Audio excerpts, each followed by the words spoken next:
All right, the first thing you're gonna wanna do is label all your elevations. So let me pick the pen so that you can do that.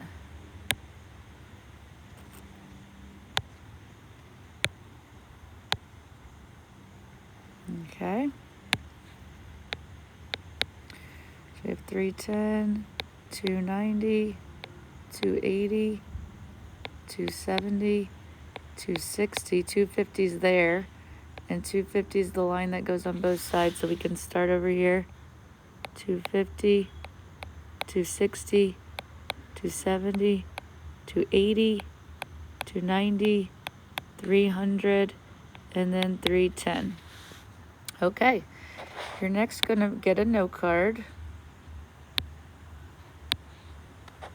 Let me see if I can get a note card on here. I wanted to do like a shape.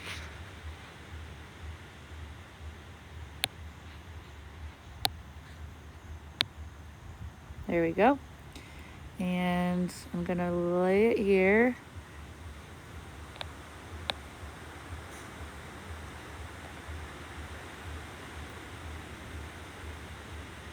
Between A and B. So if anytime you need to pause the video, feel free to do so. Oops.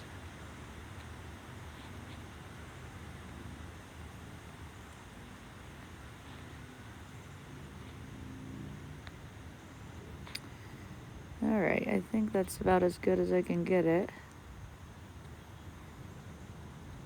All right, so I'm gonna change my color to black so that you can see it better, but you're basically making your little hash marks. Don't do the river hash mark. And it's always a good idea to label your elevations on the note card so that you don't make any mistakes.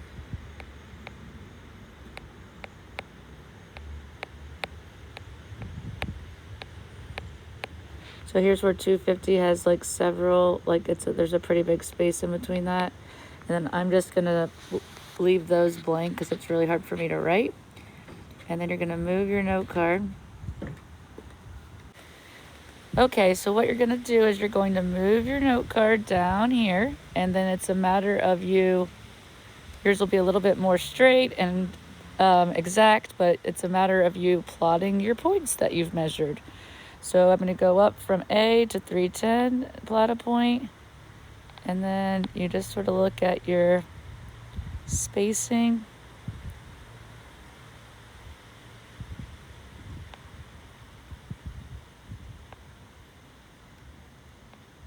And like I say, I think it's always a better idea for you to use label all of the lines on your note card so that you don't make a mistake.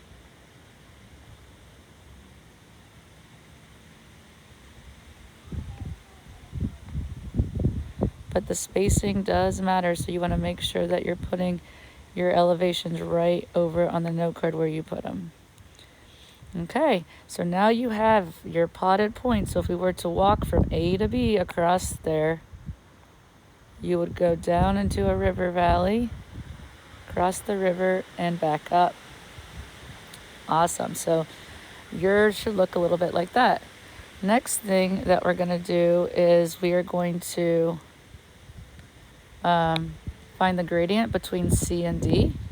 Remember, this is slope, which is rise over run. Okay, so we have a couple that we haven't labeled, so we're going to go ahead and label those. So under 240, we have under 250 of 240, and then D is at 230. So to find out that rise, we take C elevation here is at 310, and we subtract out 230, which is D's elevation, and we get 80 meters. Okay, so our slope formula, we have 80 meters on the top. To get the run, or the distance, we have to see how many kilometers will fit in between C and D. So this is a good spot for you to use your note card again. So let me grab one.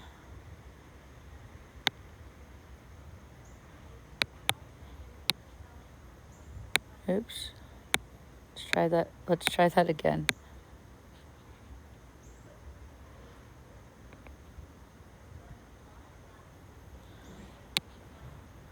Okay.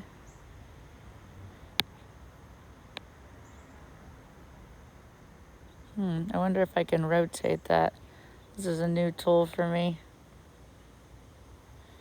Oops.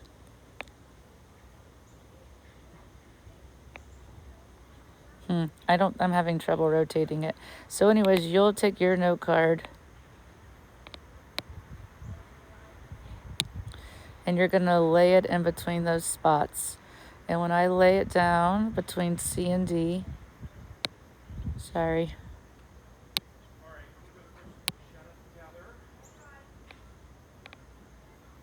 You have 1 here, you have 2 here, and then you have 3 kilometers there.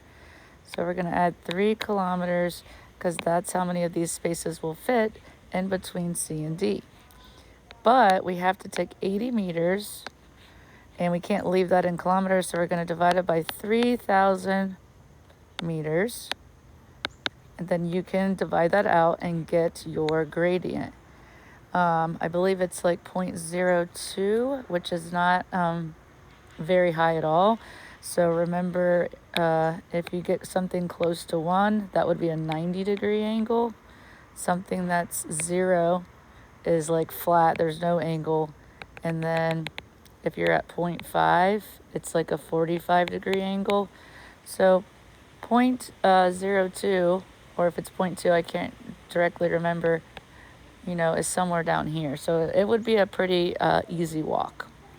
All right, best of luck doing that.